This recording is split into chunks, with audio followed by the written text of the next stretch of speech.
Thursday. So depending on your luck, you get me or otherwise. But what I'm doing is giving a little bit of a journey through some different values that come from Buddhism, starting with ones that are apparently quite simple and moving on to more sophisticated or esoteric ones. So as it's a Tuesday, I won't go too hardcore on you, especially as I have already given half of this talk in a way. So what I'm doing is to give the remaining half. And if you are a person who's interested in TV dramas, then you will probably be quite aware that most of the storylines are to do with mysteries concerning people who we trust, but we later find out are trying to deceive us in some way, right? Yes, it seems to be the sort of standard storyline for most dramas. You know, everyone who you take into your confidence, later you find out they're the person you should not be trusting at all. Sound familiar? Well, it's not just TV dramas. Actually, it's a real life thing that maybe we think that in Britain everyone's a nice person and no one would ever do those nasty things they do in the dramas. But unfortunately, real life means that there's all sorts of people in the world, and sometimes they look just like you or me. So it's not by their personal appearances that you can tell very easily about the sort of people who might influence your sense of well-being and destiny in life, for the better or for the worse. And what I was saying last time I saw you on this subject, which was last Thursday, was that when we are looking to pick up good influences from the world around us, the thing that really counts for us, whether we are young or old, tends to be the other people who we are close to in our human milieu or environment. The sort of people who we look up to or we use as our sort of benchmark for what is normal and acceptable in life tend to be the major influence on what we think is normal or desirable in life. And certain people, like these ones, okay, you might already be suspicious just by the way they behave. And you would be right in looking at people's behavior, especially their habitual behavior, as something which would red flag the sort of person who might be a negative influence on you. Especially if you are starting out on your spiritual journey and you are looking for people who are going to be a positive influence from whom you can start to get a few of the sort of personal qualities that will help you to improve and become better, or your best self as a person, then you need to watch out for the ones who will influence you in the opposite direction.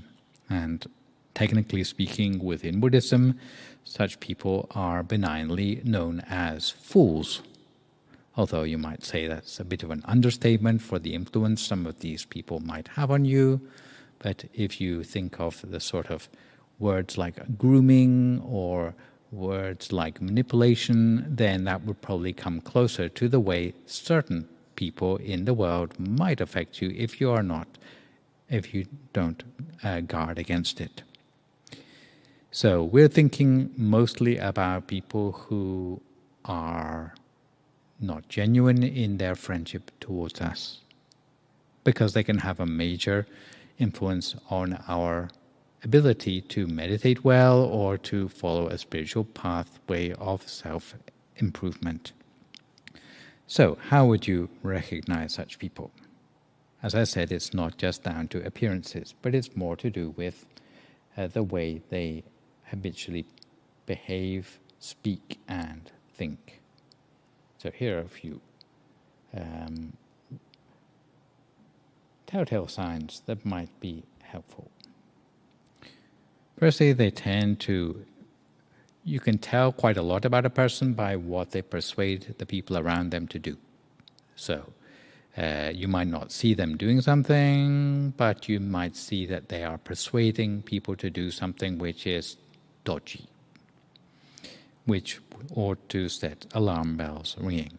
No matter what that person looks like, but if the things they're persuading you to do seem to go against your better judgment, it's likely that you're dealing with one of these fools. Secondly, they tend to interfere in things which are none of their business. So in modern day parlance, you might say they have no sense of boundaries.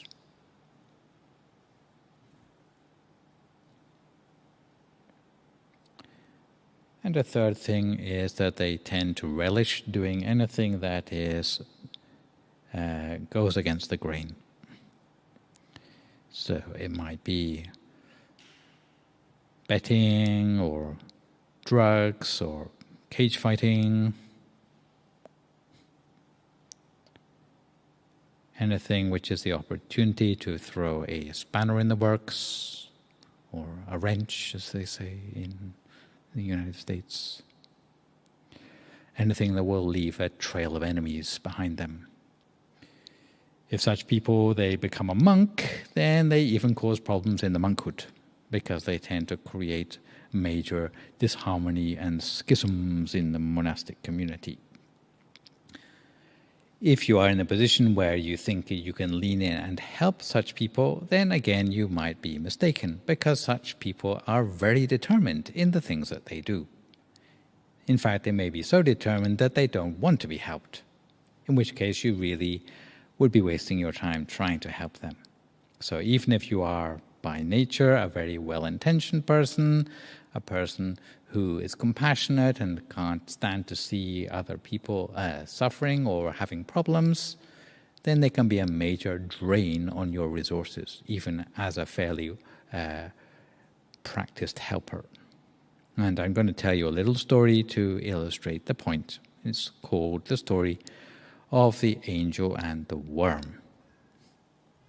So, I could only find the angel picture. Okay. So, a long time ago, there were two young men who were friends. And how they came to be friends, nobody knew, because one was very upstanding and enjoyed helping other people and doing charitable works, whereas the other one did only unwholesome things. All their life, whether it be cockfighting or fish fighting or taking drugs and coming home drunk. And when he was a storekeeper, he would only sell rip-offs and stolen goods. When he was a teacher, he wouldn't teach the normal subjects to his pupils, he would teach them how to get away with murder. And even with such different tastes, these two guys managed to keep up their friendship until eventually both of them passed away from this world. And when the good guy died, he was reborn as an angel in heaven. And one day he was wondering where his friend had got to. So the angel surveyed the whole of the heaven, and he couldn't find his friend anywhere. So then he went and he checked out the whole of the human realm. But again, his friend was nowhere to be found. So the angel made a further check and was very surprised to find that his friend had been born as a worm in a toilet bowl. And the angel wondered what he could do to help his friend. So the angel held his nose and tolerated the sickening smell and made his way out of compassion to the very edge of the toilet bowl and made himself back to his original appearance and greeted his friend. "Old friend, do you remember me?" "Of course," said the worm. We used to be friends a long time ago." "Oh, worm," said the angel, "today I have come to do the biggest favor of your life. I've come to invite you to join the heavenly host. However, there's one condition. If you want to be an angel, you have to behave properly from now on. You mustn't break any of the 5 precepts, which you know, right? 5 precepts? So you mustn't kill, you mustn't steal, you mustn't be unfaithful to your lawfully wedded, you mustn't tell lies, and you mustn't take any intoxicants. And before long, you'll be able to live in the same level of heaven as me." "So, what's so great about being an angel?" asked the worm. And the angel said, very patiently, "You can get whatever you wish for instantly, just by thinking about it. So if you think of food, then ambrosia manifests itself. If you think of clothing, then instantly you are clothed in angelic raiment. And if you think of a heavenly mansion, then a heavenly mansion arises instantaneously. And all you have to do is make the intention, and hundreds of good things will come into your life." So the worm said, "In that case, I don't want to be an angel, because I'm better off as a worm, thank you." "And what do you mean?" asked the angel. And the worm continued, "Well, if you're an angel, then you have to make the wish before you get what you want. But as a worm, people come along, they raise the lid of the toilet, and they give me exactly what I want all day long, even without having to make a wish first. So just leave me alone, because I'm better off as a worm." So because of the fixed idea which people of this certain sort of nature have of what is normal and desirable in life, it's often beyond the effort of normal people to convince them otherwise, or to offer a helping hand, because they just don't want that help. Fourth one, I think, which is a feature, is that they went down to number 4 here. Even if you speak to them decently, they get angry. So anger, righteous anger, sometimes it's seen as a good thing. Not so much in this country, more in America. Yeah, America like to stamp about a bit. So even spoken to decently, losing one's temper, generally not a good sign. Why? Because it reflects the quality of the mind underneath. Putting on an act of being angry, that's another thing. Teachers know about this, I think. You go through the act of being angry is okay, but actually be angry, generally not a good thing. And if people come and give you possibly good advice and you get angry with them, then your chances are that you will not improve yourself very much. And lastly, they tend not to comply with rules and regulations. Sometimes people balk a little bit at having a lot of rules and regulations, but if everyone was the exception to the rule, then it would be a major problem.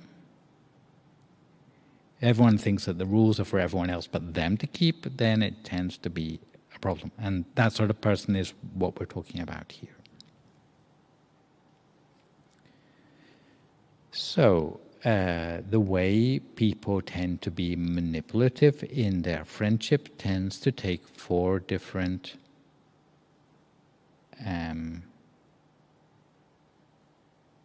facets. Sometimes they are only into friendship in order to exploit you in some way. So, although everyone likes to have lots of friends, right? Especially on Facebook. But if you have friends who are only your friend in order to take advantage of you, yeah, generally you wouldn't encourage that too much. The way people tend to be rather mercenary in their approach to us tends to be that they try to help themselves to our possessions. They may sacrifice little in the hope of gaining much, give you little meaningless gifts in the hope that you're going to give them back something much more valuable. They only help you if they're threatened by the same danger, and they only make friends to serve their own interests. So people who tend to hang around the great and the good in the hope that they will be advantaged at the same time, but usually forget about the same people whenever they fall on hard times. Second quadrant, is to do with empty promises. Such people tend to be the ones who tell you how sad they are not to have been able to share something which has already run out. So on the way here, they had really wonderful ice creams. Unfortunately, it all melted before we got to you, for example. Or they tell you about things that they don't yet have, which they would like to share with you. So neither of those are very much use, right? And they tend to try to win your favor with empty promises. And anytime you ask for their help, then they've always got some excuse why they can't help you. Not good, right?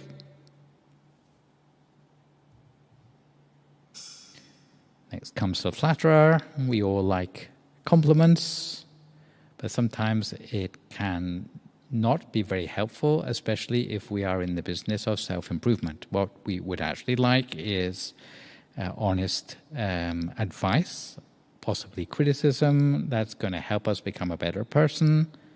So if you're in with someone who flatters you, generally that is not a very productive environment for self-improvement, especially if we're starting off on the bottom rung of the spiritual ladder when we still have a lot to improve in ourselves. So the way flatterers tend to treat us is that if we do things which are bad or reckless, then they go along with it. And if we do something good, then they go along with that too. So whatever we do, they're going to go along with it. They're just going to suck up to us, whatever. They're not going to protect us if we're doing something really stupid. Usually a friend will step in if we're doing something really reckless, if they're really our friend. If not, then they just sort of tagger along. They will praise you to your face, but they will gossip about you behind your back. So, generally, not a good sign. And there's a set of things in Buddhism known as the roads to ruin, which are generally things which are of a nature of slippery slopes, that if you get in at the thin end, then it will pull you further in a way that you are no longer in control. So things in this category you might think of as addictive substances, where you start out with gateway drugs of various sorts and it pulls you further in. But that's not the only thing. There are other things which are similar in their effects. And any friend that encourages you to get mixed up in those things, generally it is a sign that you shouldn't be associating with people like that. So, drinking, roaming the streets at unseemly hours, which is a euphemism for what? Can you tell me?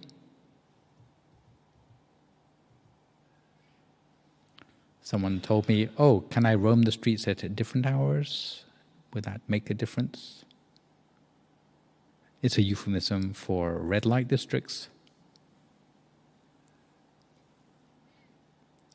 And gaming and shows, sometimes known as sport junkies, and last but not least, gambling of various sorts. So anyone who gets you mixed up in those things, you'd be better to avoid the person before it leads any further.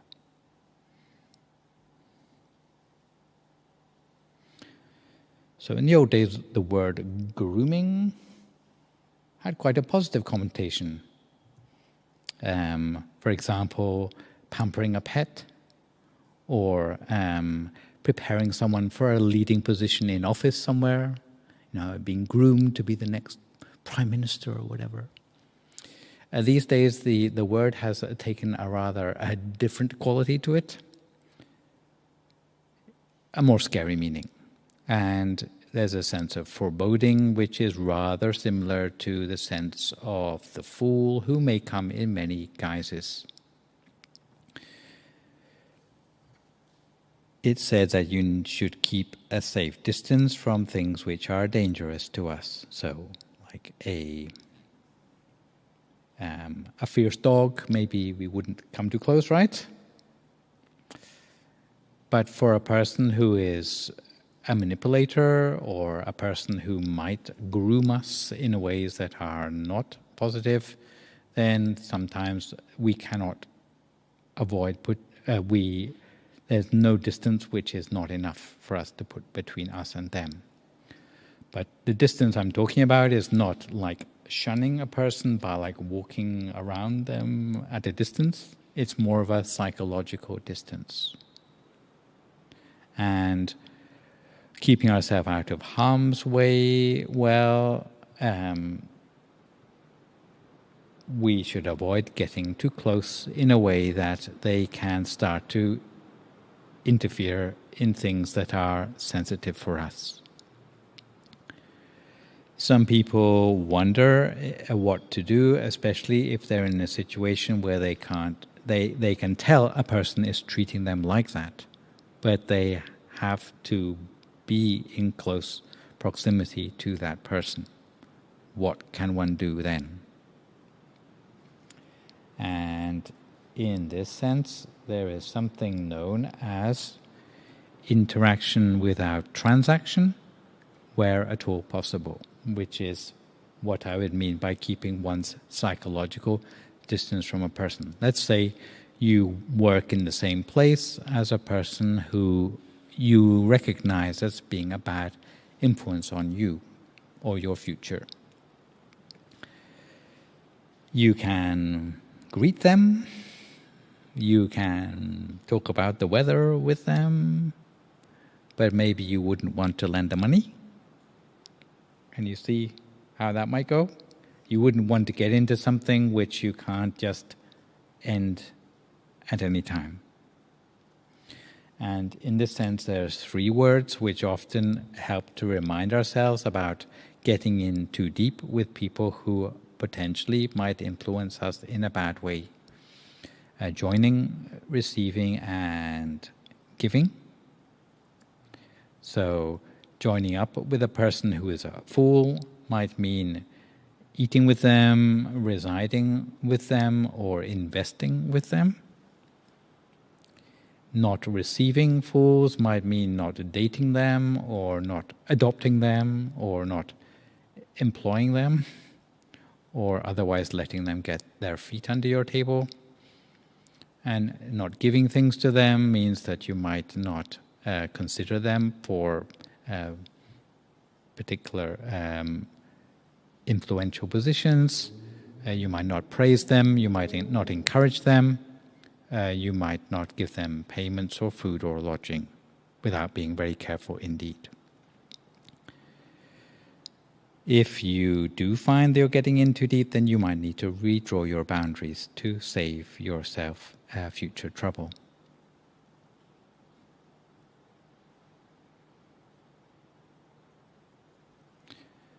So we are all nice people, and we can dismiss all those other nasty people out there who are fools and keep our distance, right? And we are safe. And unfortunately, there is a more subtle meaning of the fool, which none of us can avoid so easily. And although we might have enough ability and enough wits about ourselves to be able to choose our friends, we might think that everything I've been talking about to do with all the roads to ruin and gambling and grooming and manipulation, that's for other people who get in the news. It's nothing to do with nice people like ourselves. But in fact, there is a level of meaning where even the word fool and not associating with fools has meaning for us, especially as meditators. And this is where we find that the fool is not only out there in the world around us, but we actually have some degree of the fool inside our own head or inside our own mind. And we tend to notice the interference of such an influence in our lives when we have voices in our head giving us advice about what we should or should not do in any particular situation. In other words, we still have an inner fool to contend with, which, if you want to characterize it, might be like the little devil sitting on one shoulder, which is trying to put up an argument to drown out the little angel sitting on the other shoulder. Whenever you come across dilemmas, especially ethical dilemmas in your own life. So the inner fool in any particular person is this sort of erroneous discretion, which might creep into our heads against our better judgment. Especially when we're meditating and we're trying to work with the mind to get it to be still and focused and one-pointed and to go deeper and to cast off all the negative influences in our lives, then we find that we're working against some sort of force in our mind which is trying to pull us in the opposite direction. It's like we're working against resistance the whole time. And you could say that this is the influence of the inner fool within ourselves, which we are also having to contend with.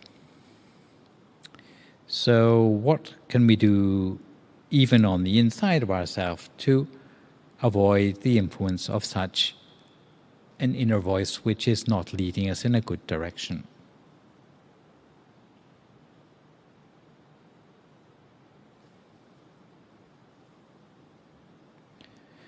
The first thing is that we need to be quite careful, especially if we have a past or demons that we are dealing with from our past, not to relapse into any of those forms of unwholesomeness that have brought us grief in the past. So if you recognize you have a problem, then you should realize that you have blind spots that you can't afford to overlook or to be reckless about, and not to slip back into those old bad habits. Secondly, make a break. Don't dwell on your past demons. Sometimes you might think talking about it with someone would be a great thing, but sometimes if you talk about it, it brings it up all over again. So that may not be constructive for some people. Thirdly, if you've turned over a new good leaf in your life, then try to make that good stuff continuous. Don't leave any breaks, otherwise our mind has empty spaces into which the little fool in our mind can start to insert some ideas of its own. Fourthly, if you have to associate with people who have that same quality of influencing us to go back to old bad habits that we used to have, then we should try to keep those people at an arm's length. The friends that used to take us drinking or whatever. And if you do have to associate with such people, or you're tempted to try to help them out, you want to be, let's say, a sponsor to someone else who's having a problem, then you need to be very careful that you are actually strong enough to be able to help them. Otherwise, like I gave the metaphor last time, jumping in the water to save a drowning person when you can't swim yet, you get 2 drowning people instead of just the one. So you make the problems worse. So these are some of the things which we need to look out for, even for the voice in our own head. And there's a particularly interesting teaching in Buddhism concerning this inner fool, which tells us 3 levels which we need to watch out for. First is, even small things can have danger in them. Small things that we would normally overlook, sometimes in those things there can be danger.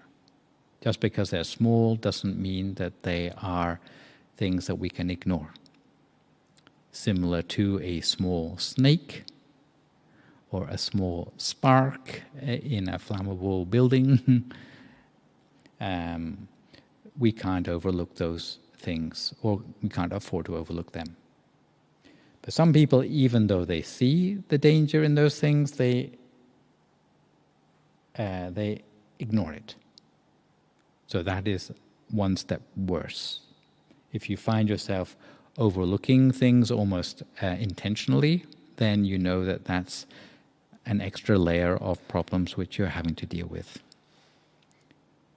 A third thing is, even when other people point out that you've overlooked something, you still ignore them as well. So your second safety net has also been ignored as well. So if you find yourself on any of those 3 levels, then you know that you're dealing with something quite stubborn in yourself which needs to change. So for today, I will finish off by saying that here at the Dhammakaya Meditation Center in Woking, we have classes now in person every Tuesday evening between 7 and 8:30, and every Thursday evening between 7 and 9. The Tuesday evening, it's a slightly shorter meditation. On the Thursday, it's a little bit longer, and there's more chance for questions at length. Also, if traveling is not convenient for you, on Saturdays, there's an online Zoom meditation, which is conducted from here, but with people joining in from all over Europe. And from time to time, last Tuesday we tried it for the first time, we do a full moon meditation, which has a little bit more of a ceremonial aspect of lighting candles and stuff alongside our meditation. The next one to take place here will be on Thursday the 21st of October, and it will be themed to do with the end of Buddhist Lent. So more candle lighting, but we will see how we can weave that into our meditation. And for those of you who liked the meditation today and feel that it did you some good, I would encourage you to meditate a little every day if you can.